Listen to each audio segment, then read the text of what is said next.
Salam uşaqlar, hər vaxtınız xeyir. Mən Sara müəllim. Bu gün sizlərlə deməli bir məchulu tənliklər və məsələlər mövzusunun testlərini qaldığım yerdən izahını davam edəcəm.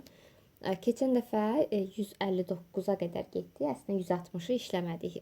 Yazılı sualları bir video şəklində saxlamaq istədim. Çünki ümumilikdə videonu, yəni bir məchulu tənliklər və məsələlər mövzusunu mən ətraflı izah elədiyimə görə ümumi mövzuya mənim hardasa 4 saat vaxtım sərf olunur ki, bunu da mən 4 saatlıq videonu bir araya yığmaq texniki səbəblərdən biraz çətin oldu, alınmadı. Ona görə hissələrə böldüm. Bundan əvvəlki testləri paylaşdım kanalda. İndi isə açıq sualların izahını bölüşəcəm sizlərlə. Açıq suallar demək olar ki, məsələdir, əksəriyyəti. Bir də sizə bir şey demək istəyirəm uşaqlar.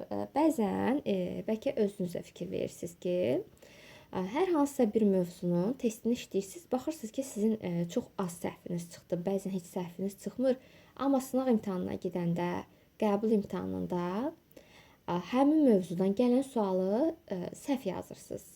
Məsələ olsun, hər hansısa misal. Bunun səbəbi nədir? Hansı ki, həmin imtahanda düşən o həmin sual sizin işlədiyiniz suallardan daha rahatdır. Yəni orta səviyyə sualdır, çox asan olmasa da. Bunun səbəbi ondan ibarətdir ki, siz məsələn biz hal-hazırda bir məchulu tənliklər və məsələlər mövzusundayıq. Qabağımıza çıxan sualı biz çalışırıq ki, biz bunu deməli tənliklə həll etməliyəm, o yolla getməliyəm. Siz çünki bilirsiniz ki, söhbət tənliklər mövzusundan gedir və o yolla həll etməyə çalışırsınız. Amma imtahanda siz artıq bilmirsiniz ki, bunu nə yolla eləyim, bu sualı. Ona görə həmişə test işləyəndə məntiqlə fikirləşin, dərk eləyərək oxuyun, görün sizdən nə soruşur, bunu hansı yolla eləməliyik. Yəni fikriniz sırf elə bu tənliklər mövzusudur, bunu tənliklərlə eləməliyəm, nə bilim sistem tənlikdir, bunu sistem tənliklə getməliyəm. Bu üçbucaqlardır, bunu Pifaqorla həll eləməliyəm. O şəkildə olmur. Yəni indi burada bəzi suallar var, onu yəni tənliksiz də həll etmək olar. Nəysə, indi keçək suallara. Onu da qeyd edim ki, onlayn dərslərimizə qoşulmaq istəyirsinizsə, qeyd olunan nömrə ilə əlaqə saxlaya bilərsiniz. Eyni zamanda bizim 9-cu sinif buraxılış imtahanı üçün sürət qruplarımız da açılır. Həmin sürət qruplarına qoşula bilərsiniz. Sürət qruplarında demək olar həftənin hər günü bizim dərsimiz olur. Keçək suallara. 160-cı suala baxıram. 160-cı sualda deyir ki, kənddən şəhərə qədər olan məsafəni avtobus 1,8 saata. İndi mən verilənləri yazıram. Avtobus gedir. Avtobus 1,8 saata. Minik avtomobil isə gedir 0,8 saata.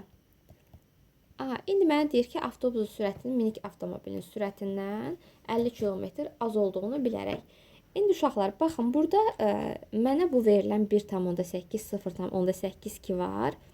Bunlar zamandır. T'dir də, T. T bərabərdir yazıram. Burada da T bərabərdir, bu qədər.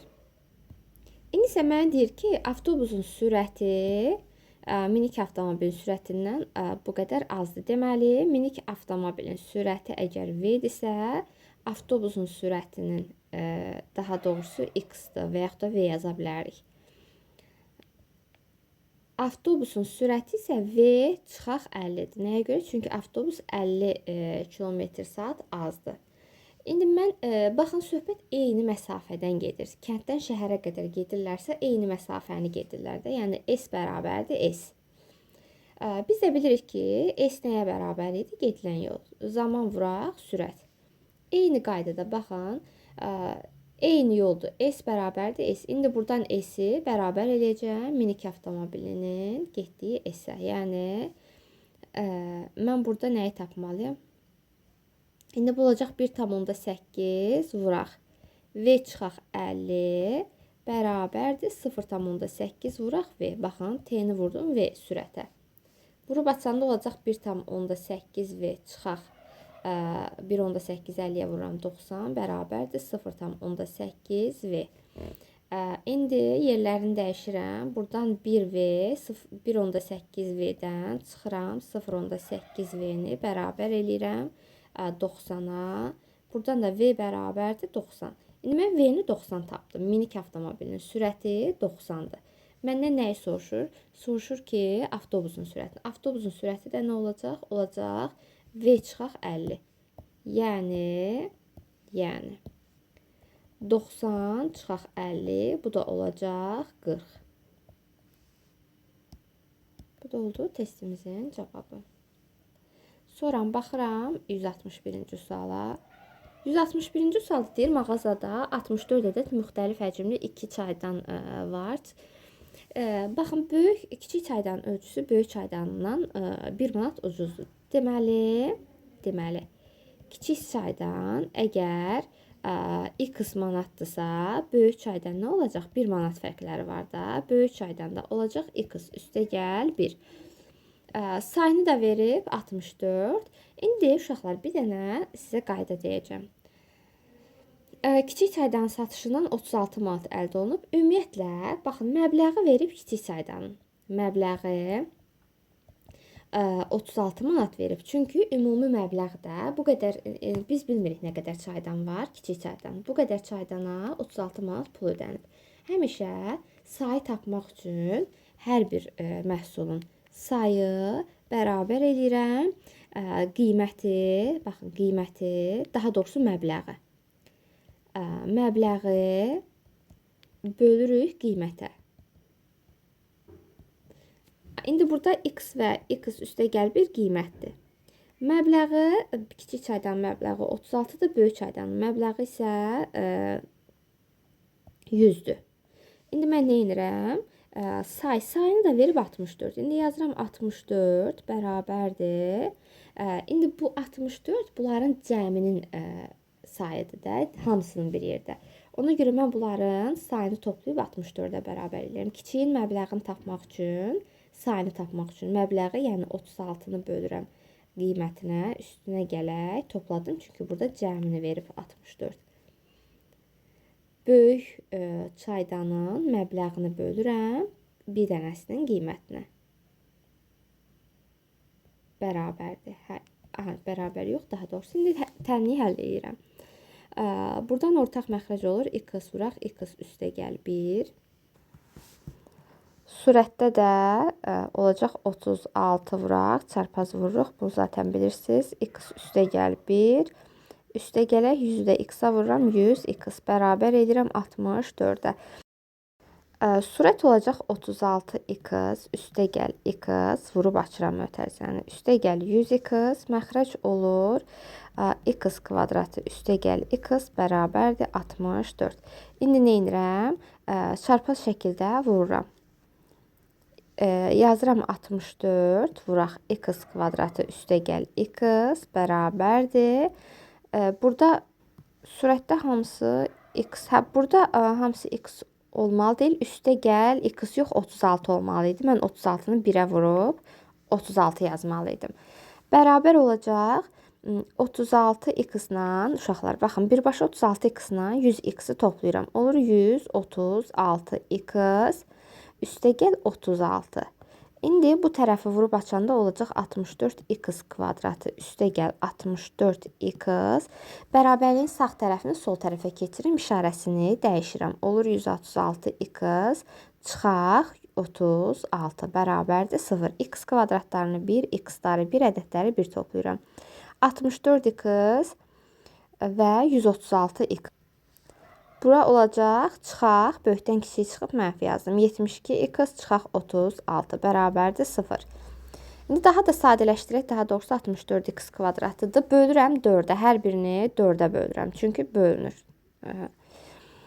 4-ə böləndə olacaq 16. Bölməyə də bilərsiniz. Bölməsəniz çox uzun gedə bilərsiniz. Böyük ədədlərlə işləməli olasınız. 18x çıxaq 36-nı da 4-ə böləndə 9 bərabərdir 0. İndi gəlin kvadrat tənliklə köklərini tapaq. Diskriminant bərabərdir 18-in kvadratı çıxaq 4 vuraq. 16 vuraq mənfi 9 bərabərdir 18-in kvadratı 324 üstəgəl. Niyə görə üstəgəl yazdım? Çünki bu da mənfidir, bu da mənfidir. Bir-birinə vuranda olur müsbət. Bu tərəfi də vuranda eləyir 576. Toplayanda da olacaq 900. İndi tənliyin köklərini tapıram. X1 bərabərdir. Düsturumuz nə idi? Mənfi B. Baxın, burada B-nin yerində mənfi 18-dir. Mən əks işarəsini yazıram. Yəni müsbət 18. Bir dəfə çıxaq kök altında diskriminant yazacağam. Bir dəfə də cəmini yazacağam. Bölək 2 vuraq. A-nın yerində 16 dayanır. Yəni 2 vuraq 16. Bu da olacaq 18 çıxaq. 900-dən 30 çıxır kök. Bölürəm 2 vuraq 16, yəni 32. Bu da bərabərdir 32-də mənfi 12. Bu da bərabərdir mənfi 4-ə ixtisar eləyəndə olacaq mənfi 8-də 3. X1-i mənfi 8-də 3 tapdım. X2-yə baxıram. X2 bərabərdir. X2-də bunu olduğu kimi yazıb, amma cəmini yazırıq. Olacaq 18 üstə gəl 30 bölək 32. Bu da olacaq 32-də 48. Bunu da böləndə eləyəcək 1,5. Təbii ki, cavabımız mənfi ola bilməz. Çünki qiymət heç vaxtı mənfi olmur. Bu da olacaq qiymətimiz 1,5 manat. Hə, məndən kiçik çaydan soruşur. Aha, baxaq, kiçik çaydan. Kiçik çaydan, hə, elə kiçiyi soruşduğuna görə elə x yazıram. Kiçik çaydan olacaq 1,5. Böyük çaydan sorsaydı 1,5-in üstünə 1 gələrdiniz. Baxırıq 162-ci suala. 162-ci suala bu tip misallarda baxın, yenə də deyirəm. İndi bu tənliklər mövzusudur deyə şərt o deyil ki, siz fikirləşərsiniz ki, burada hansı tənliklə olur, tənliyi necə qurum, mütləq tənliklə həll eləməliyəm. Fərz edin ki, imtahanda qabağınıza belə bir sual çıxıb. Təbii ki, onu siz fərqli yollarla həll eləməyə çalışasınız. İndi baxıram, birinci hovuzda 200 metr kub. İkinci hovuzda da 112 metr kub var. İndi mənə də deyir ki, birinci hovuzda ikinci hovuza nisbətən, yəni birinci çıxaq ikinciyə bu qədər çox su. Yəni birinci çıxaq ikinci bərabərdir 22 kub metr su boşaldılır. İndi mən ümumilikdə tapmaq üçün ki, neçə saatdan sonra hər iki hovuzda suyun həcmi eyni olar. Baxın, aradakı fərq suyun boşalma fərqi 22-dirsə, indi mən hovuzdakı suyun da fərqini tapıram.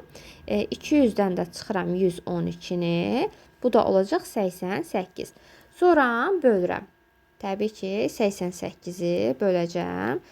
Ümumi suyun həcmini həmişə boşalan suya bölürük. Burada eləyəcək 4. Yəni bu tip misalları hovuzla bağlı bu şəkildə yazırsınız. Çox olan sudan az olan suyu çıxırsınız. Bir də suyun boşaldılma vaxtlar miqdarlarını da çıxırsınız, bölürsünüz. O zaman bu da olacaq 4.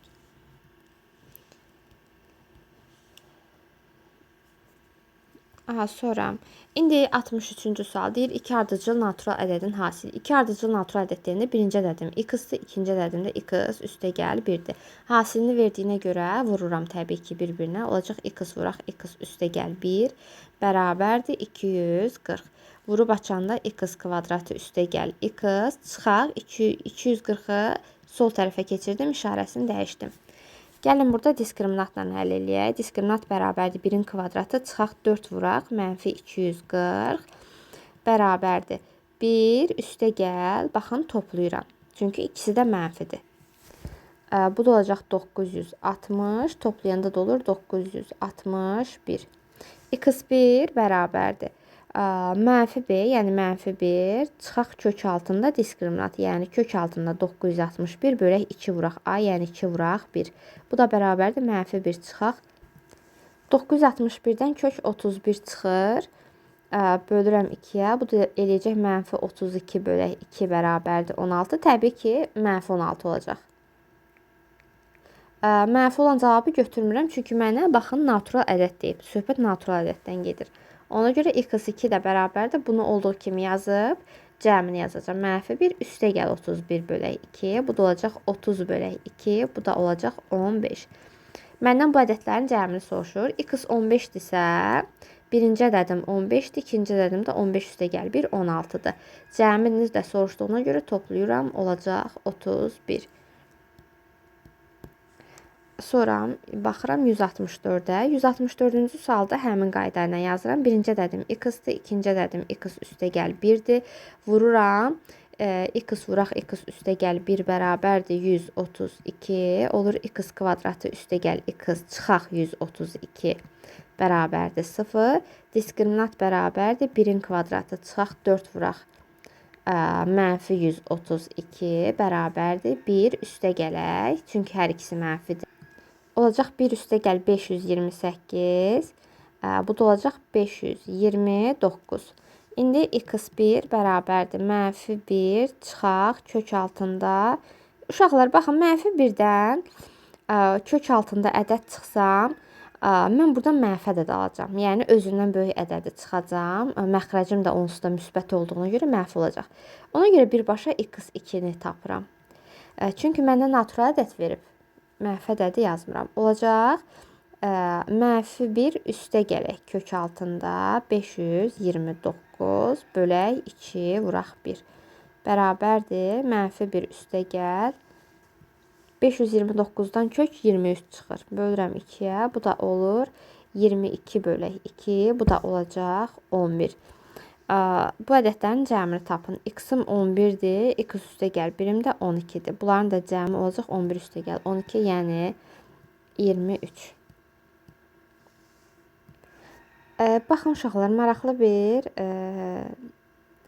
görün nə baş verdi. Bax, görsünüz, kökün altındakı ədəd elə bu ədədlərin cəmi oldu. Elə siz diskriminantı tapıb kökün altına salıb eyni bu tip sualı bu cür yaza bilərsiniz. Cəmi həqiqətən də olur bizim diskriminantımız. Həmin o iki ardıcıl natural ədədin. Baxın, burada 961-dən kök 31 çıxdı. Cavabımız 31 elədi. Burada da kök altında 529-dan 23 çıxdı. Cavabımız da 23 elədi. Sonra baxıram digər suala. 165 deyir, ana qızından 3 dəfə böyükdür. Aha, ana.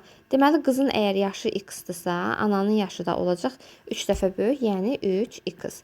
İndi mən nə edirəm? 10 ildən sonra uşaqlar həmişə yadınızda saxlayın. 10 il keçibsə, bəzi şagirdlər 10 il keçəndə bunları toplayır, üstünə ümumilikdə 10 gəlir, bir neçə nəfərin yaşını verəndə.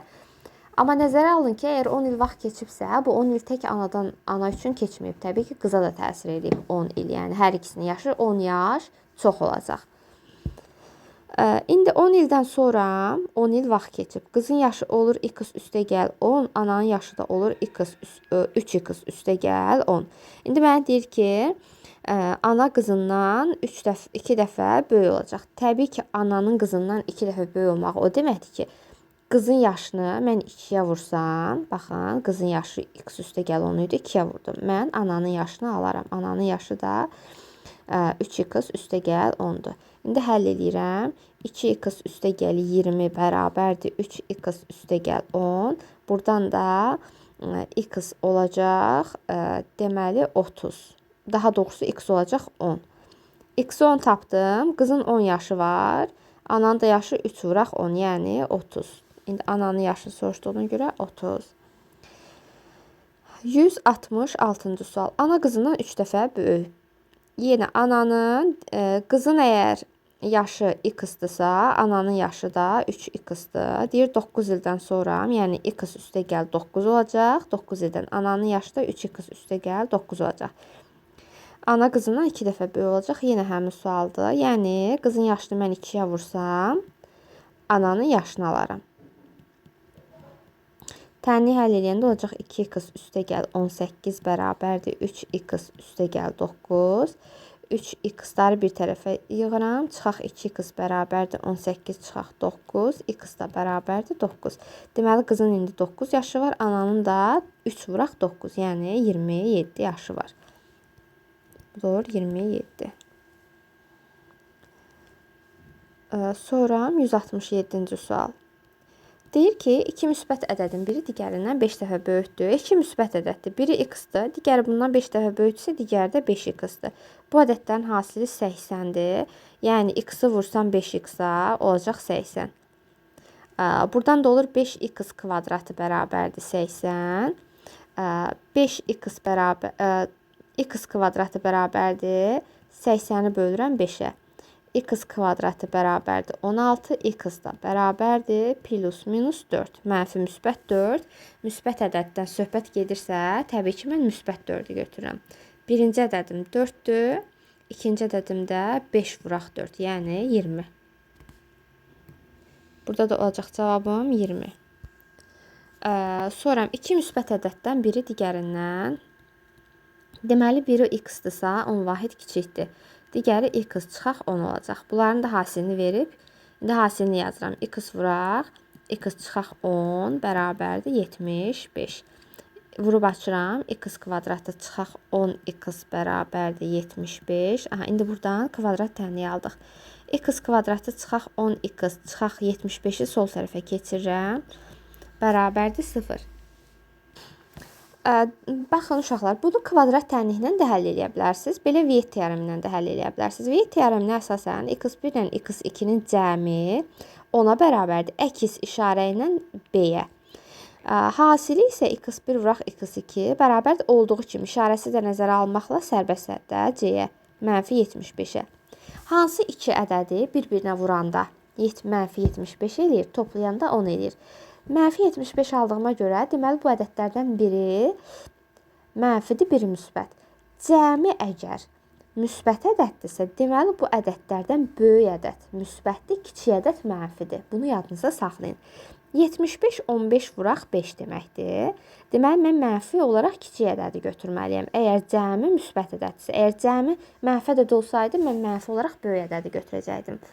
Burada da olur 1 15, 1 5. Həqiqətən də müsbət 15 ilə mənfi 5-i toplayanda müsbət 10 eləyir. Vuranda da mənfi 75 eləyir. Məndən nəyə soruşur? Kiçik ədədi soruşur. Söhbət müsbət ədəddən gedirsə, mən 15 yazıram. X-im 15-dirsə, kiçik ədədim də elə. Deməli, x1 15-dir, x2 də mənfi 5-dir. Müsbət ədəd olduğuna görə mənfini yazmırıq. Kiçik ədədim 15-dir. Böyük ədədim 15-dir. Kiçik ədədim daha doğrusu 15 çıxaq 10-dur. Bu da olacaq 5. Olur 5. İsə 169-cu suala baxırıq. Deyir, Lalə anadan olanda Oktayın 3 yaşı var idi. Bu nə deməkdir? Yəni, Lalənin x yaşı olanda Oktayın yaşı nə olacaq? Yəni, Oktay Lalədən 3 yaş böyükdür.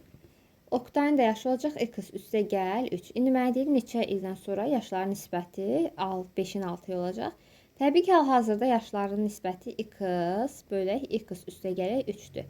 Müəyyən müddətdən sonra bərabər olacaq. Deməli 6-da 5-ə. Burada nə edirik? Çarpaz şəkildə vururuq. Burada olacaq 6x bərabərdir. 5-i x-a 5x üstə gəl 3-ü 5, 5-i 3-ə 15. Buradan da x bərabər olacaq 15. Deməli 15 il sonra. Sonra 170-ci sual. 170-ci sualda həmin qayda ilə yazırıq. Bəhruz anadan olanda Şəlalənin 4 yaşı var idi. Deməli, Şəlalə Bəhruzdan 4 yaş böyükdür. Bəhruz x-dırsa, Şəlalə olacaq x üstə gəl 4. İndi deyir, neçə ildən sonra yaşların nisbəti bu şəkildə olar. Hal-hazırki yaşların nisbətini yazıram. Bərabər edirəm 7-də 5-ə. Olacaq 7x çarpaz şəkildə yenə vururam. Bərabərdir. 5-i x-a 5x üstə gəl 5-i 4-ə 20. Buradan da 7x çıxaq 5x bərabərdir 20. 2x bərabərdir 20. X da bərabərdir 22-yə bölürəm 10. Deməli 10 ildən sonra. Sonra 171-ci sual. 171-ci sualda yenə oğlun 5, atanın 25 yaşı var. Deməli, uşaqlar, oğlun yaşı 5-dir, atanın yaşı da 25-dir. İndi mənə deyir ki, neçə ildən sonra atanın yaşı oğlunun yaşından 2 dəfə böyük olar. Həmişə yaş məsələlərində müəyyən bir müddət keçirsə əgər, həm atanın, həm də oğlunun yaşının üzərinə gəlirik. İndi müəyyən bir müddətdən sonra oğlun yaşı olacaq 5 üstəgəl x, atanın yaşı da olacaq 5 üstəgəl x. Sizdən soruşanda ki, məsələn, atanın yaşı indi bizə deyir, oğlun yaşından 2 dəfə böyük olar. Bu nə deməkdir? Yəni, oğlun yaşını vursam mən 2-yə, bərabər eləyəcəm atanın yaşına. Burada da vurub açanda 5, 2-ni 5-ə 10, üstəgəl 2-ni x-a 2x bərabərdir 25 üstəgəl x. X-lar bir tərəfə, ədədlər bir tərəfə keçəndə olur 2x çıxaq x bərabərdir 25 çıxaq 10, x da bərabərdir 15, yəni 15 il sonra. Sonra yenə oğlun yaşını 172-ci sualda verib oğlun 6, atanın yaşını da verib 29. Deyir neçə ildən sonra. Neçə ildən sonra deyəndə hər birinin üstünə x gəlirəm. Çünki bilmirəm neçə il keçib. Atanın yaşı oğlun yaşından 2 dəfə böyük olar deyirsə, 2 vuraq oğlun yaşı bərabər olur atanın yaşı. Burada da vurub açanda 2-ni 6-ya 12, 2-ni x-a 2x bərabərdir 29 üstəgəl x. X-lar bir tərəfə yığılır, ədədlər bir tərəfə. İşarələrində dəyişir. Bərabərdir 29 çıxaq 12. Buradan da x bərabərdir 17. Demək ki, 17 il sonra. 173-cü sual. Soruşu şagirdlərdən hər birinə 2 dəftər paylanarsa 15 dəftər artıq qalar. Hər bir şagirddə 3 dəftər paylanarsa 5 dəftər çatmaz. Sinif neçə şagird var? Bu tip sualları nə edirik? Demək 2 dəftər paylansa olur 2x, 5 dəftər artıq qalar. Yəni üstünə gəlirəm 5. Bərabərdir. Deməli 3 dəftər paylanarsa olur 3x, 5-i çatmaz, 5 əksik olur, çıxaq 5. Burada da x-ları bir tərəfə, ədədləri bir tərəfə yığıram, işarələrini də dəyişirəm. 15 üstəgəl 5, görürsünüz 5-in işarəsi dəyişdi. Bərabərdir 3x çıxaq 2x. Olacaq 20 bərabərdir 3x-dan 2x çıxanda x. Deməli, x bərabərdir 20, yəni deməli 20 şagird var. 174-ü də həmin qayda ilə yazırıq. 2 dəftər paylanarsa, 2 dəftər 2x-dır. Artıq qalırsa üstəgəl 19 yazıram, bərabərdir. 3 dəftər paylanarsa 3x, 6-sı çatmaz, çıxıram. X-ları bir, ədədləri 1 olanda 19 üstəgəl 6 bərabərdir 3x çıxaq 2x. Buradan da x bərabərdir 25. 25 şagird var.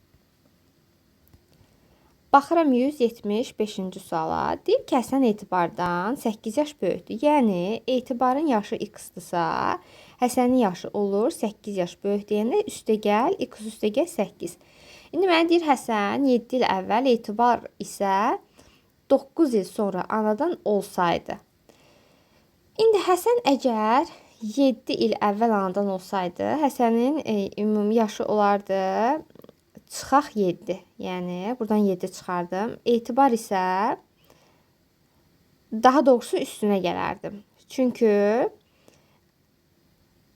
əvvəl doğulsaydı, demək onun yaşı daha çoxdur da, ona görə üstünə gəlirəm. Mən demir 7 il əvvəl neçə yaş olardı. Elə desəydi çıxardım. Amma deyir ki, 7 il əvvəl doğulsaydı. 7 il əvvəl doğulsaydı, təbii ki, 7 yaş indikindən böyük olardı. Həsən isə deyir, bundan Etibar isə 9 il sonra anadan olsaydı, bunun yaşı da mənfi çıxaq 9 olardı. 9 yaş indikindən kiçik olardı. Həsənin yaşı deyir, o zaman Həsənin yaşı Etibarın yaşından 3 dəfə çox olardı. Bu nə deməkdir? Yəni, Etibarın yaşını vursam 3-ə, Etibarın yaşı da x çıxaq 9-dur. Alaram Həsənin yaşını. X üstəgəl 8, üstəgəl 7-ni alaram. Mötərizəni vurub açanda olur 3x çıxaq 27, bərabərdir x üstəgəl 8-dən 7, 15. X-ləri bir tərəfə yığıram, ədədləri bir tərəfə. 3x çıxaq x bərabərdir 15 üstəgəl 27. 2x bərabərdir 42, x da bərabərdir 42-ni bölürəm 2-yə 21. X-i mən uşaqlar 21 tapdım. Mən baxaq görək harda 21-i yerinə qoyuram. Mən deyir ki, indi Həsənin neçə yaşı var. Mən burada üstünə gəldiyim yaş mənə verir ki, əgər 7 il əvvəl doğulsaydı olan yaşdır. İndiki yaşı təbii ki, biz tapdıq bayaq x üstəgəl 8. X-im 21-dirsə, x üstə gəl 8 də olacaq. 21 üstə gəl 8 olur 29. Deməli, Həsənin indi 29 yaşı var. 7 il əvvəldə olmuş olsaydı olacaqdı. Təbii ki, yenə 7-nin üstünə gələrdim. Amma məndə şərtdə məndən başqa sadəcə hal-hazırdakı yaşını soruşur. Sonra baxırıq yenə. Baxın, Güney Zümrüddən 7 yaş böyükdürsə, Zümrüdün əgər yaşı x-dırsa, o zaman Günelin yaşı olacaq x üstə gəl 7. Günel 6 il əvvəl doğulsaydı, təbii ki 6 yaş indikindən böyük olardı. Bu əvvəlki yaşıdır. Zümrüd isə 3 il sonradan olsaydı, təbii ki 3 yaş kiçik olacaqdı indiki yaşından. İndi deyir, Günelin yaşı Zümrüdün yaşından 2 dəfə çox olardı, əgər biz bu dediklərimiz olsaydı. Bu deməkdir ki, Zümrüdün yaşını vursam 2-yə bərabər olacaq Günelin yaşı. X üstə gəl 7, üstə gəl 6. Mötərizəni vurub açıram. 2x çıxaq 6 bərabərdir. X üstə gəl 7 ilə 6, 13.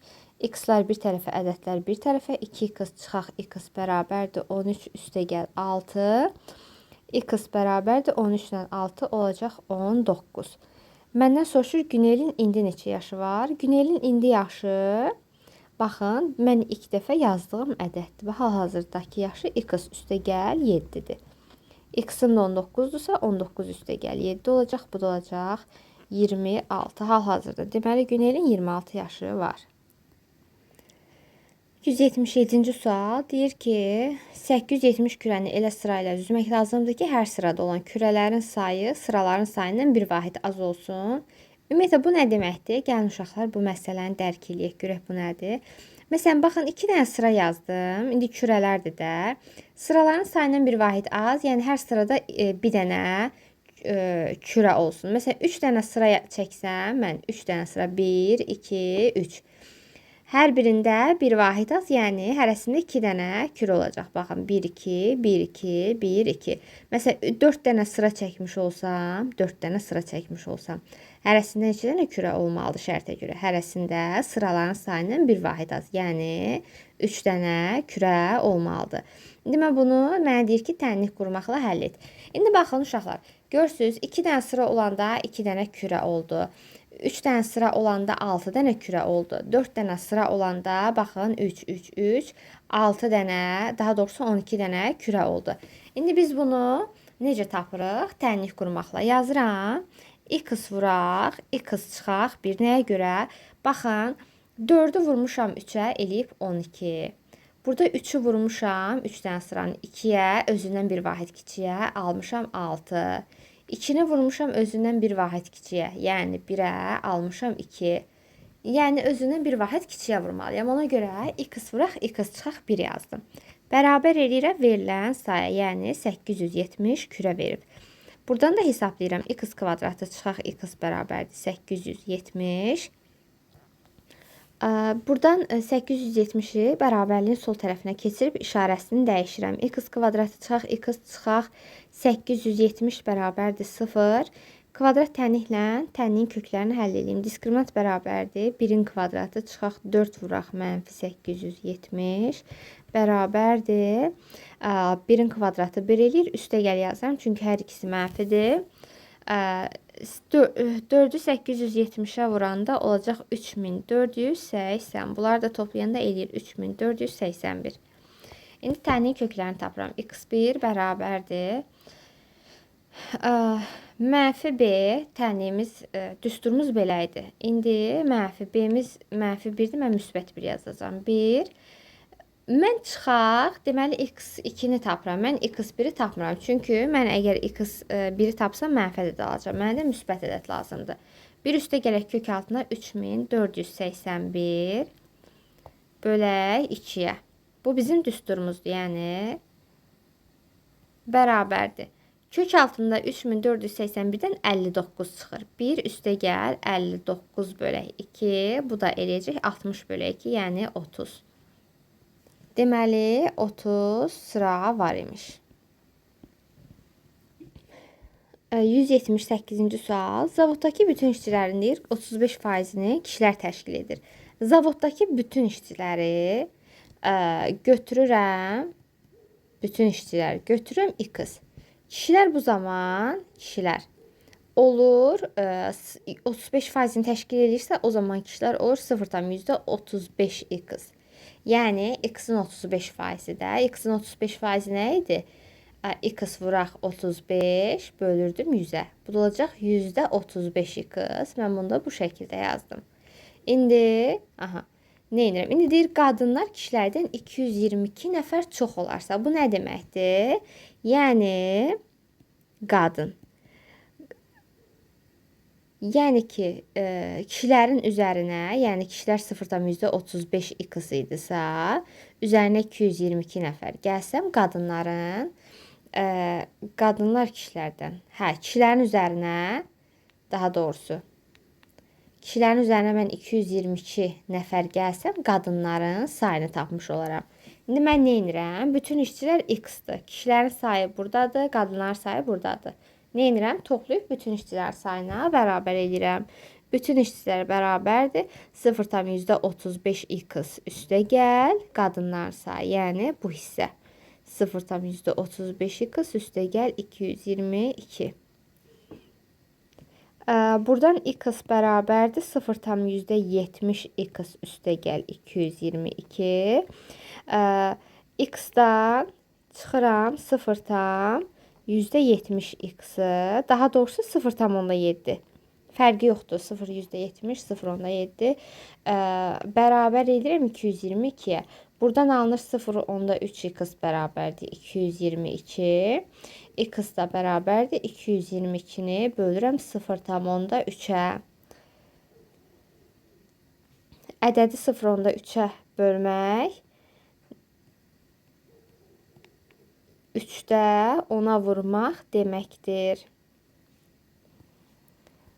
Burada da qalacaq 740.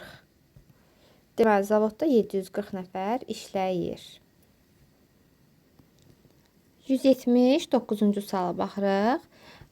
Baxın uşaqlar, 179-cu sualda A-dan başlayaraq B-yə qədər 99 dənə ağac var. Hər birinin arasında da məsafə eyni qədərdir. İndi mənə deyir ki, hər bir ağac arasında baxın eyni qədər məsafə var. Deyir, görürük ki, birinci ağac A-dır. C onların arasında hər hansısa bir yerdə yerləşir. Tam ortasında yerləşdiyini demir. Yəni, tam ortada yerləşmir əslində.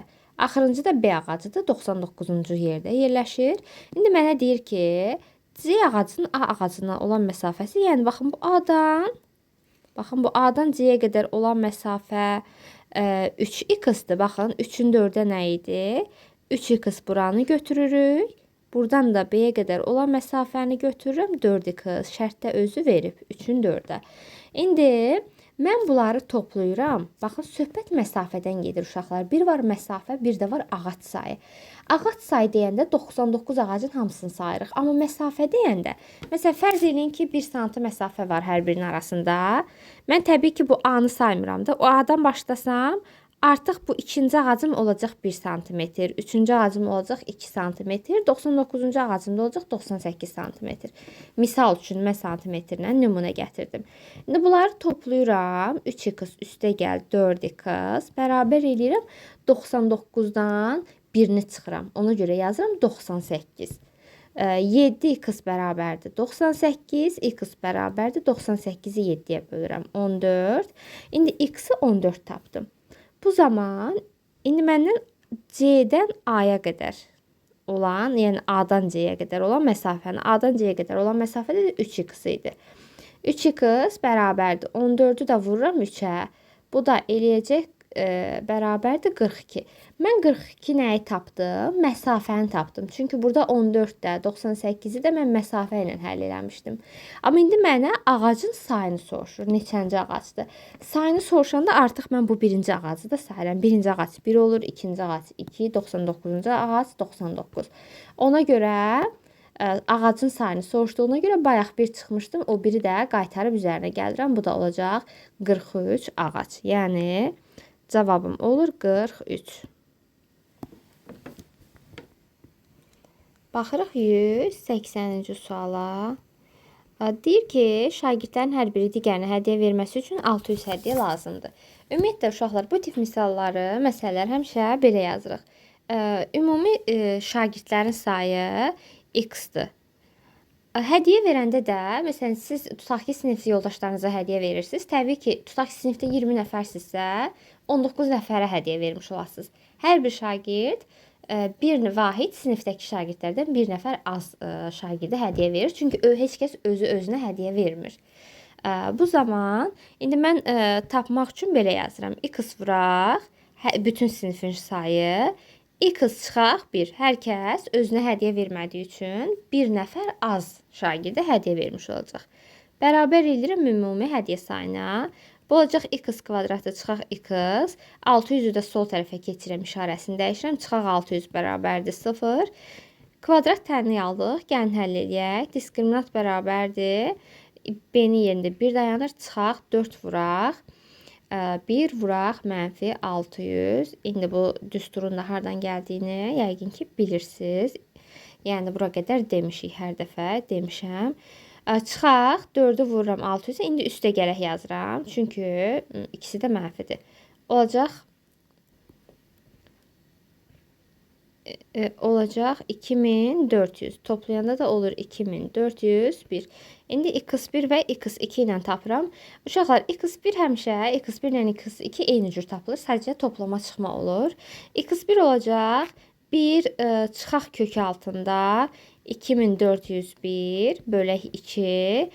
x2 də olacaq 1 üstə gələk kök altında 2401 bölək 2.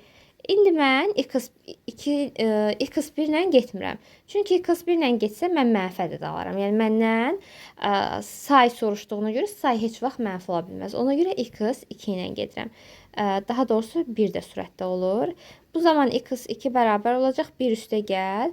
2401-dən kök altından 49 çıxır. Bölürəm 2-yə. 50-ni də böləcəm 2-yə. Bu da olacaq 25. Deməli, sinifdə 25 şagird var.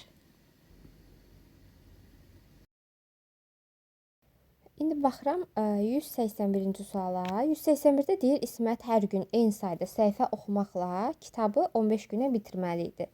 Deməli, hər gün eyni sayda səhifə oxuyur. İndi biz İsmətin hər gün oxuduğu səhifənin sayını x götürək. Əgər 15 günə bitəcəksə bu səhifə, təbii ki, hər gün oxuduğu səhifələrin sayını mən 15-ə vurmalıyam ki, kitabda neçə səhifə var, onu tapmış olum. O zaman olacaq səhifə sayım 15x. Amma mənə deyir ki, lakin hər gün nəzərdə tutduğuna 3 səhifə çox kitab oxuyur. İndi isə oxuyur x üstə gəl 3 səhifə. 10 günə bitirdi. Təbii ki, bu zamanda mən səhifə sayını tapmaq üçün hər gün oxuduğu səhifənin sayını vuracam ona. Burada da söhbət eyni kitabdan, eyni səhifədən getdiyinə görə bunları bir-birinə bərabər eləyəcəm. Burada 15x-dir, yəni x oxuduğu səhifələrin sayıdır. 15x bərabərdir, x üstə gəl 3, vuraq 10. Buradan 15x bərabərdir, mötərizəni vurub açıram, 10x üstə gəl 30. Buradan alınacaq 15x çıxaq 10x bərabərdir 30. X bərabərdir, daha doğrusu 5x bərabərdir 30. X da bərabərdir 30-u 5-ə bölürəm, 6 olacaq. Kitabda neçə səhifə var? Təbii ki, 15 vuraq 6 səhifə var. Bu da olacaq, demək 90. İndi məsələn, baxın, burada da x-in yerinə 6 yazsam, bu olacaq 6 üstə gəl 3 vuraq 10, olur 9 vuraq 10. Yenə 90 səhifə olacaq. Bu da olacaq, demək 90. Baxırıq indi isə 182-ci suala. 182-ci sualda deyir, iki fəhlə birlikdə müəyyən işi 8 saata yerinə yetirir. Birinci fəhlə təklikdə bütün işə ikincidən 12 saat az vaxt sərf edir. Yəni, birinci fəhlə əgər x saat işə vaxt sərf edirsə, ikinci fəhlə də sərf edəcək işə x üstə gəl 12. Və yaxud da ikinci fəhləni x götür, birinci fəhləni x çıxaq 12-də yaza bilərsiniz. İkisi birlikdə 8 saata yerinə yetirir. Uşaqlar, indi burada nəyə diqqət etmək lazımdır? Biz bilməliyik ki, fəhlə məsələləri həmişə tərs mütənasib olur. Yəni fəhlənin sayı artanda görülən iş azalır. Ona görə biz bunu bir qədər fərqli tənlik quracağıq. Fərqli məsələlərində, yəni bu tip misallarda biz nə edirik? Məsələn, deyirsə ki, sizə bir iş 8 saata yerinə yetirir. Onda biz 1 saata nə qədər iş yerinə yetirir, onu tapmalıyıq. Təbii ki, ikisi birlikdə 8 saata müəyyən işi yerinə yetirirsə, 1 saata işin 8də 1 hissəsini yerinə yetirmiş olacaq. O zaman mən bunları da necə yazıram? X iş yerinə yetiribsə, x saata. O zaman 1 saatı tapıram. 1 saat olacaq x-da 1 iş, üstə gəlirəm. X üstə gəl 12-də 1 bərabər edirəm. 8 saata yerinə yetiribsə 1 saata 8də 1 hissəsini yerinə yetirmiş olacaq. Yəni fərqli məsələlərində biz bu düsturdan istifadə edirik. Yəni bu şəkildə yazırıq. İndi isə davam edirik. Tənliyi həll edirik. Ortaq məxrəcə gətiririk. Ortaq məxrəc olacaq x vuraq x üstə gəl 12. Sürətdə də olur. X çarpaz şəkildə vururam, üstə gəl 12, üstə gəl x bərabərdir 8də 1. Məxrəc olacaq, vurub açanda x kvadratı üstə gəl 12x, sürətdə də olur. X-lar 1 toplanır, 12 üstə gəl 2x bərabərdir 8də 1. Daha da sadə, indi isə nə edirəm? Çarpaz şəkildə vururam. 8-i vururam, 12 üstə gəl 2x-a bərabər edirəm. 1-i vururam, x kvadratı üstə gəl 12x-a. Buradan 8 12 96 üstə gəl 8 2x-a 16x. Çıxaq, bərabərliyin sağ tərəfini sol tərəfinə köçürürəm və işarəsini də dəyişirəm. 12x bərabər edirəm 0-a. İndi burada x kvadratı mənfidir, olur mənfi x kvadratı. X-lar 1, üstə gəl 14x, 16x-dan 12x çıxıram. Daha doğrusu burada olacaq 4x, üstə gəl 96, bərabərdir 0. Burada hər tərəfi mənfiyə vururam ki, x kvadratı mənfi olmasın. Mənfi 1-ə vursam, olacaq müsbət x kvadratı, çıxaq 4x, çıxaq 96. Hamısının işarəsini dəyişdim. Sonra, indi isə gəlin tənliyi həll edək. Diskriminant bərabərdir b kvadratı, yəni mənfi 4-ün kvadratı. Çıxaq 4 vuraq, mənfi 96. İndi uşaqlar, mən bura baxanda bilirəm ki, tənliyin kökləri hansı ədədlərdir. Yəni, burada əslində təcrübə lazımdır. Sadəcə bunu disturla da yazıram. İstəsəniz o şəkildə də hesablaya bilərsiniz, rahat. Məsələn, mən necə hesablayaram? Hansı ədəddir ki, hasili 4-dür, biz dedik b-nin əksinə bərabər olur. Burada 4 mənfidir deyə, hasili bu tənliyin kökləri, daha doğrusu cəmi. Kökləri cəmi müsbət 4-dür. Olacaq müsbət 4. Kökləri hasili isə, baxın, fikir verdisə 4 mənfidir, amma müsbətini yazdım. Amma kökləri hasilində işarəsini dəyişmədən yazıram. Təbii ki, mən bilirəm ki, hansı 2 ədədir. Toplayanda 4 eləyir. Vuranda da mənfi 96 eləyir. Əlbəttə ki, burada ədədlərdən biri mənfidir, biri müsbət.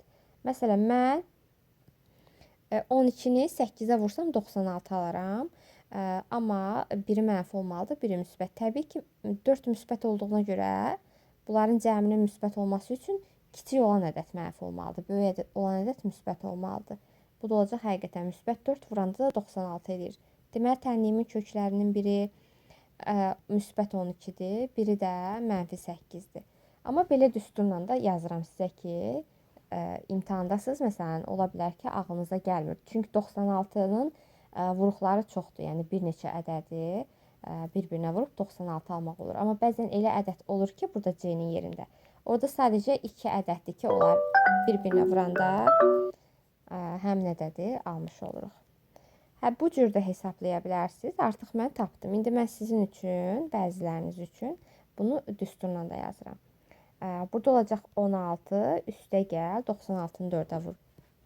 Olur 384. Niyə üstünə gəldim? Çünki 4-ün qarşısında da mənfi var, 96 da mənfidir. Mənfini mənfiyə vuranda toplanır həmişə. Burada eləyəcək 400. İndi x1-lə x2-ni tapıram. Təbii ki, uşaqlar, söhbət vaxtdan gedirsə, vaxt, məsafə, zaman təbii ki, pul, bunlar heç vaxtı, bir də say, nəyəsə sayı mənfi ola bilmir. O zaman biz tənliyin həmişə müsbət olan kökünü qəbul edirik. İndi mən burada x1-dən x2-ni tapıram. Həmişə x1 bərabər olur b çıxaq kök altında diskriminant bölək 2a. x2 də hər zaman bərabər olur. Daha doğrusu b də, yəni b üstə gələk kök altında diskriminant bölək 2a. Mən mənfi ədəd almayacağıma görə həmişə bu tip suallarda elə x1-i tapmağınıza ehtiyac yoxdur. Onsuz da buradan mənfi ədəd alınacaq. Çünki kiçikdən böyüyə çıxmış olacam. Ona görə mən elə birbaşa x2 ilə gedirəm. x2 nəyə bərabər olacaq? İndi 4 mənfidir deyə mən müsbətini yazıram. Müsbət 4 üstə gəl kök altında 400. Çünki diskriminantı 400 tapdım. Bölürəm 2 vuraq a. A-nın yerində də 1-dir. Ona görə yaxşı yazaq vuraq 1. Bərabərdir. 400-dən 20 çıxır. Sürətdə olur 24 bölək 2. Bu da eləyəcək 12. Yəni bu qayda ilə də həll edə bilərsiniz. Bayaq mən dediyim yolla da rahatlıqla tapa bilərsiniz. Burada da olacaq 12 saat vaxt. Deməli 12 saat vaxt sərf edər birinci fəhlə bütün işə. Sonra gedirik digər suala 183. 183 də həmin qaydada. 2 fəhlə birlikdə bu qədər iş görür. Deməli 2 fəhlə işi 6 saata görürsə, 1 saata 2 fəhlə işin 6-da 1 hissəsini görür. 6-da 1 hissəsini görür. İndi deyir, birinci fəhlə təklikdə işi ikincidən 5 saat az vaxtda görür. Deməli, birinci fəhlə x vaxtda görürdüsə, ikinci fəhlədə x üstə gəl 5 saata görər. Birinci ikincidən 5 saat az vaxtda görürsə, deməli, ikinci birincidən 5 saat çox vaxtda işi görəcək. İndi mən burada da yenə yuxarıdakı kimi yazıram. Deməli, birinci fəhlə 1 saata işin x-da 1 hissəsini, ikinci fəhlə isə x üstə gəl 5-də 1 hissəsini görəcək. İndi mən bunu toplayıb, iki fəhlənin birlikdə yerinə yetirdiyi işə bərabər edirəm. Burada olacaq x-da 1 üstə gəl, x üstə gəl 5-də 1. Bərabər edirəm 6-da 1-ə. Ortaq məxrəc olur x vuraq x üstə gəl 5. Surətdə yazılır. Çarpaz şəkildə vururam. X üstə gəl 5. Hamısını 1-ə vururam. Üstə gəl 1 bərabərdir 6-da 1. Burada surətdə olacaq 2x üstə gəl 5. X-ları topladım. Məxrəcdə də vurub açıram. X kvadratı üstə gəl 5x bərabərdir 6-da 1. Sonra nə edirəm? Sonra çarpaz şəkildə vururam. 1-i vuracam. X kvadratı üstə gəl 5x-a bərabər edirəm 6-nı vururam. 2x üstə gəl 5-ə. Həmişə uşaqlar çalışın. Məsələn, mən 6-nı 2x üstə gəl 5-ə vurub bərabər eləyib x kvadratı üstə gəl 5x da yaza bilərdim. Amma sonra mən x kvadratını bərabərliyin sol tərəfinə keçirməli olsam, x kvadratı mənfi olaraq gələcəkdir. Yəni, bəri başdan belə yazın ki, x kvadratımız bizə müsbət olsa daha yaxşıdır. Ki, orada qarışdırmayaq ki, bəzən mənfi müsbət qarışır, o çaşdıra bilir adamı. İndi yazıram x kvadratı üstə gəl 5x bərabərdir. Möhtərizəni vurub açanda bu tərəfdə 12x üstə gəl 30 olur. İndi yazıram x kvadratı üstə gəl 5x bərabərliyin sol tərəfinə keçirib işarəsini dəyişsəm olur 12x çıxaq 30 bərabər edirəm 0-a. Buradan kvadrat tənliyi alınır. X-ları bir toplayıram. Böyükdən kiçiyi çıxıram. Baxın, mənfi yazıram. Burada olacaq 7x 12-dən 5 çıxıram. Çıxaq 30 bərabərdir 0. Baxın uşaqlar, hansı iki ədəddir ki, bunları toplayanda müsbət 7 alıram. Bir-birinə vuranda da mənfi 30 alıram. Biri mənfidir, biri müsbətdir. 30 sadəcə görsünüz 6 vuraq.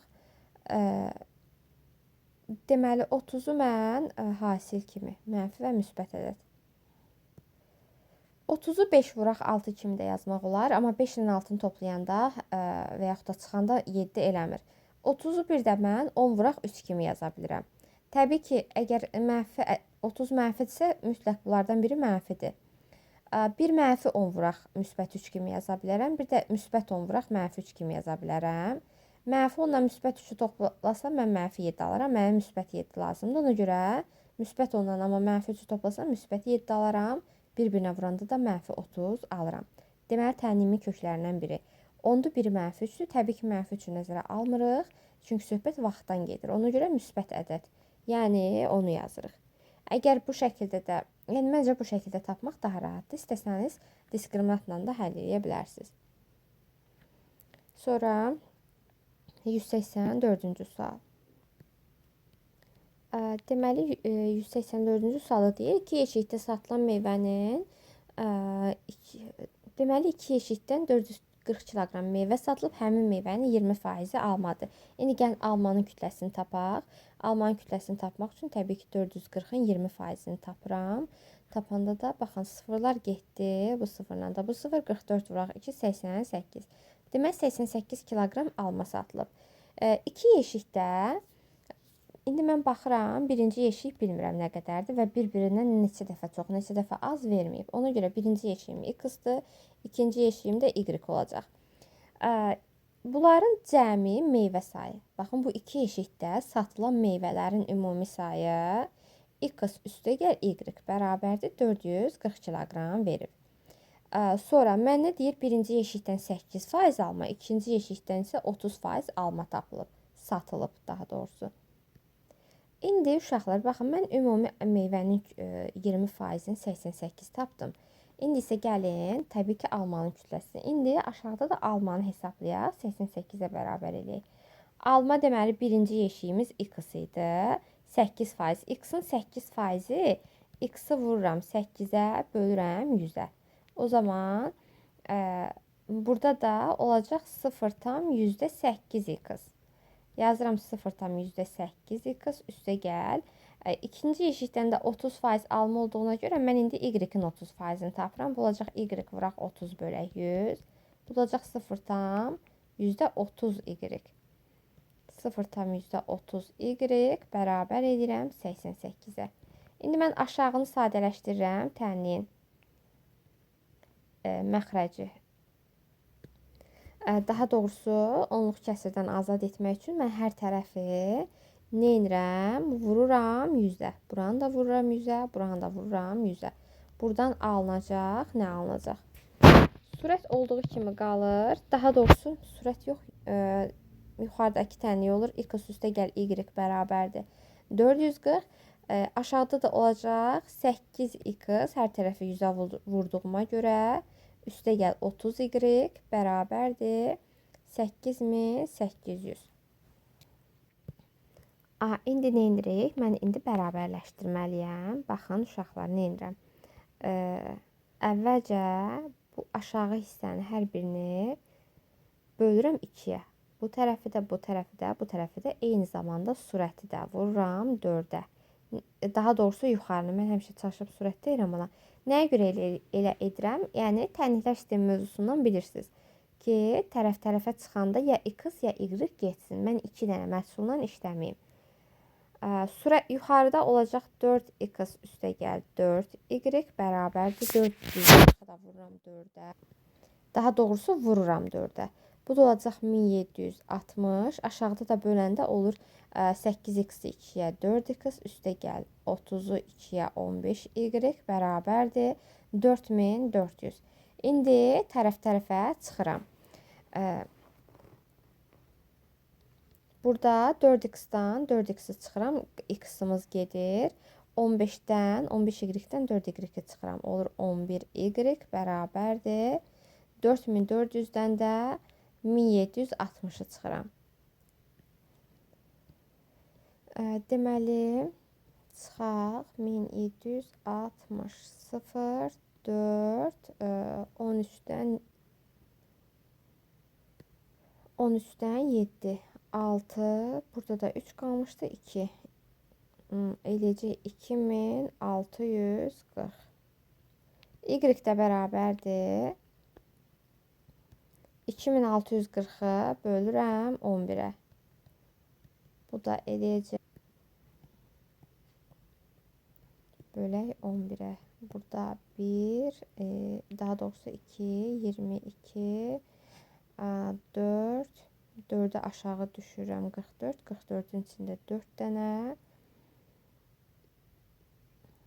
Deməli 0 da gəlir. Bu da eləyəcək y bərabərdir 240.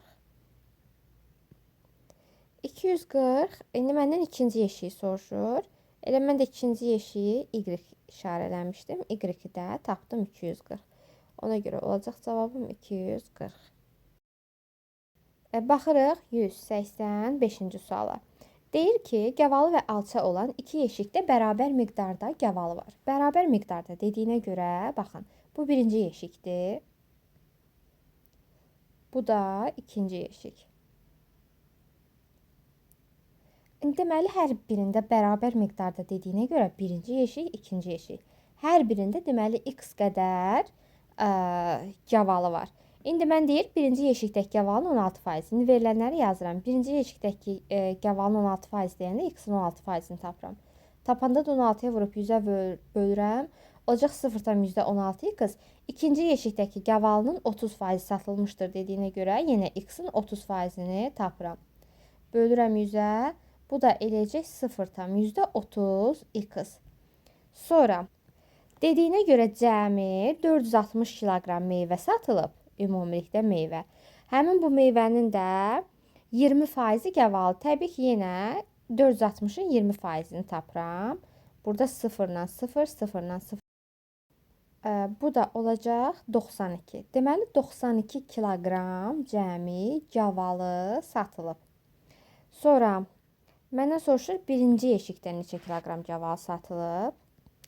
İndi uşaqlar, gəlin hər bir yeşikdə olan gavalının miqdarını tapaq. Ümumilikdə satılmış gavalı bu qədərdir. Bu faizlər birlikdə satılmış gavalının miqdarı eləyir. Deməli, mən 0,16x-la toplayıram 0,30x-i bərabər eləyirəm 90-a. Buradan olacaq 0,46x. Daha doğrusu 92-yə bərabər eləyirəm. Çünki satılan gavalı 92 kiloqramdır. Bərabərdir 92. X da bərabər 92-də 0,46-ya bölürəm. Bu zamanda 92-ni mən vuracam 46-da 100-ə. 46 ilə 92 gedir, 2 qalır. 2-ni də 100-ə vuranda 200.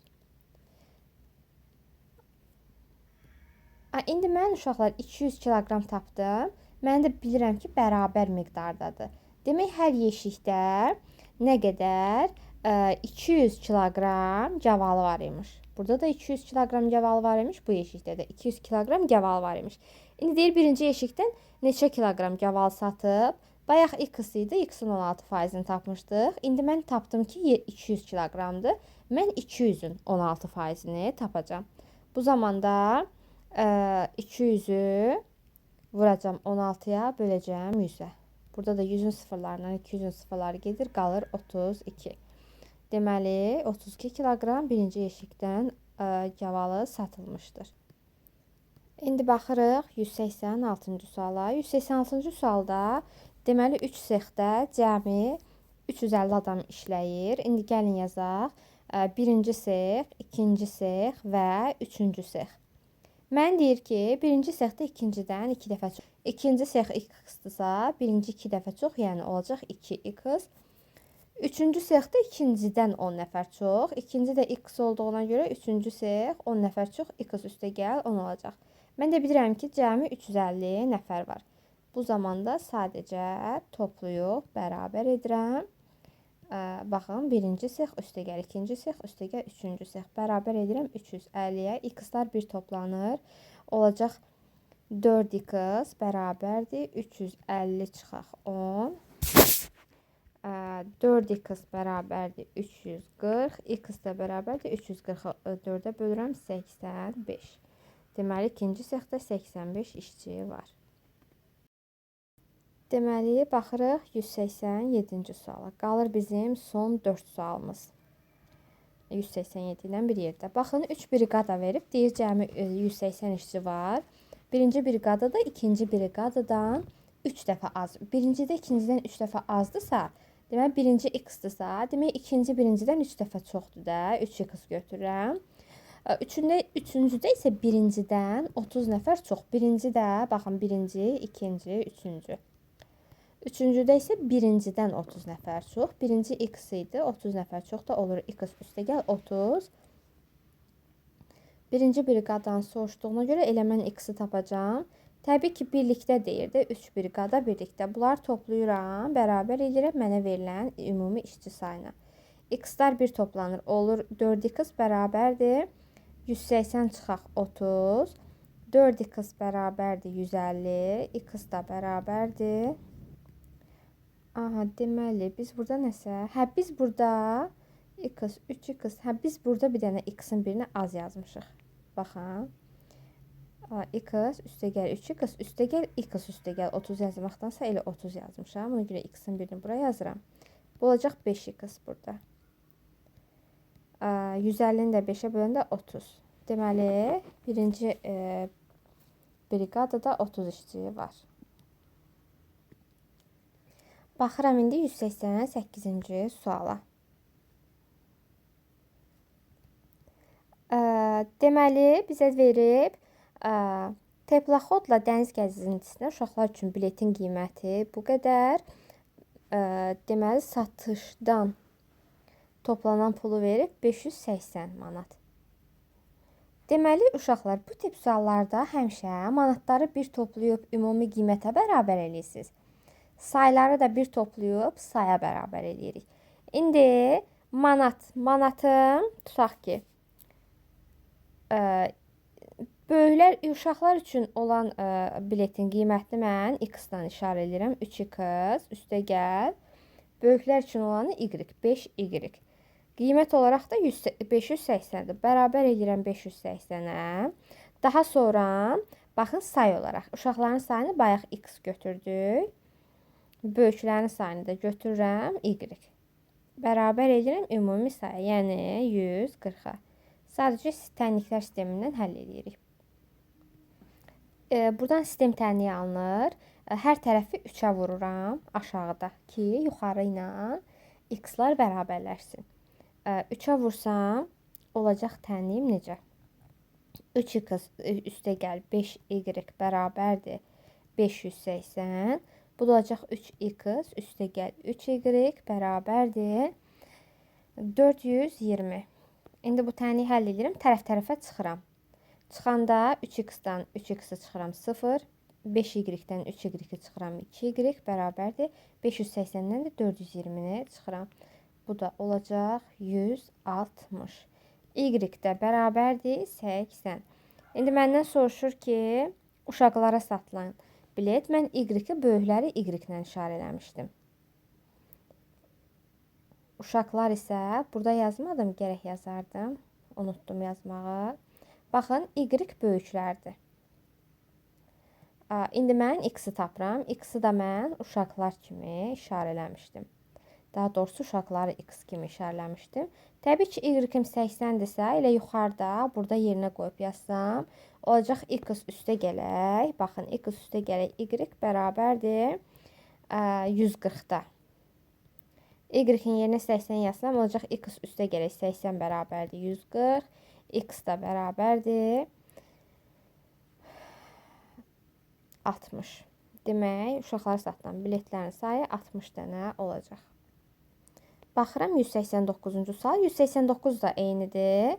Deməli, mən uşaqları x qəbul edirəm. Böyükləri də y qəbul edirəm. İndi mən deyir, qiymətləri bir toplayıb qiymətə bərabər edirəm, sayları bir toplayıb saya bərabər edirəm. Uşaqlara satılan biletin qiyməti uşaqlar x idi deyə 3 manat olduğuna görə 3x üstə gəl. Böyükləri də y-lə işarələdim. 5y bərabərdir. Qiymət olaraq da 440-a. Say olaraq da x üstə gəl. Y bərabərdir 120-yə. Deməli, yenə aşağını vururam 3-ə. Buradan alınacaq. Yuxarı olduğu kimi qalır. 3x üstə gəl 5y bərabərdir 440. Aşağıda da olacaq 3-ə vuranda 3x üstə gəl 3y bərabərdir 120-də 3-ə 360. Tərəf-tərəfə çıxıram.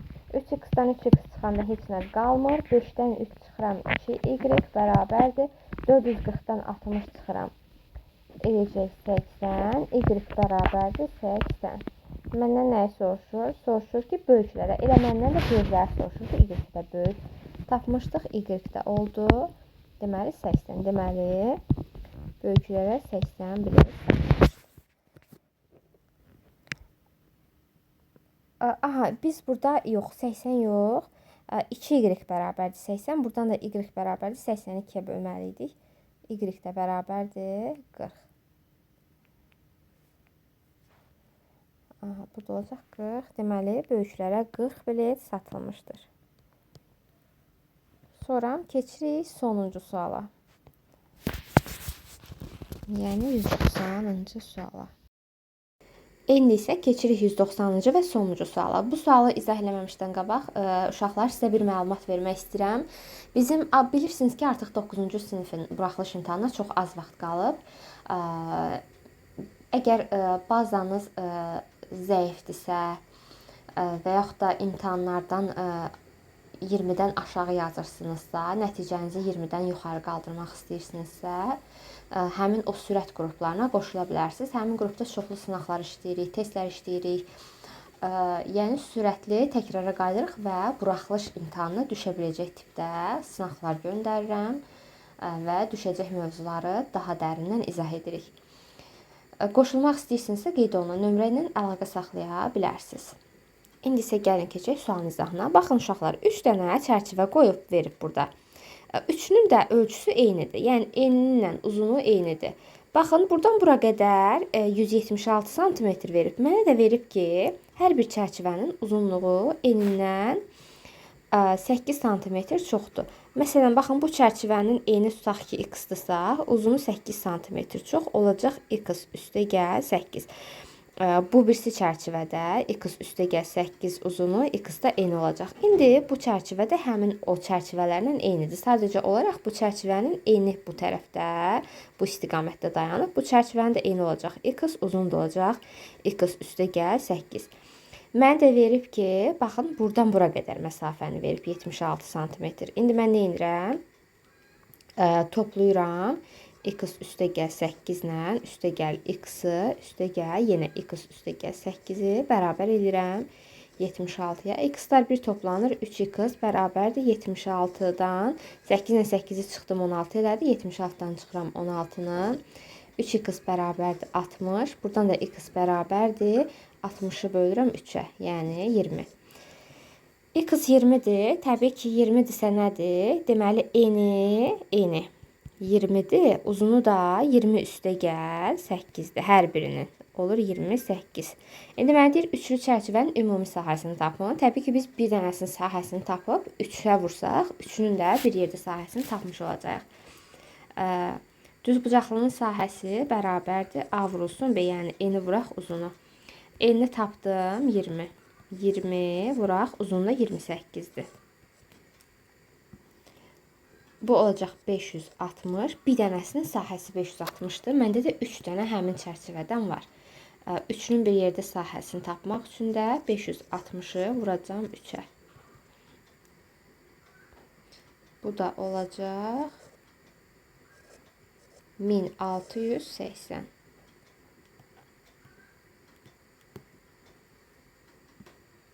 Təbii ki, kvadrat santimetr. Bu qədər uşaqlar.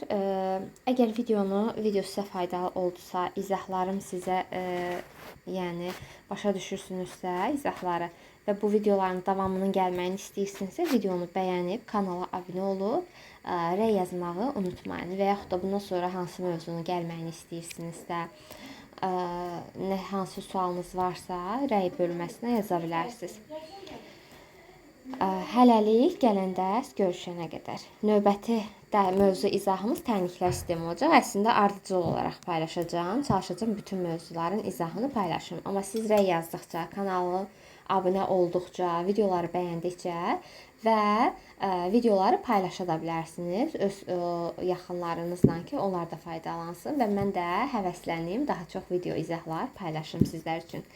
Sağ olun.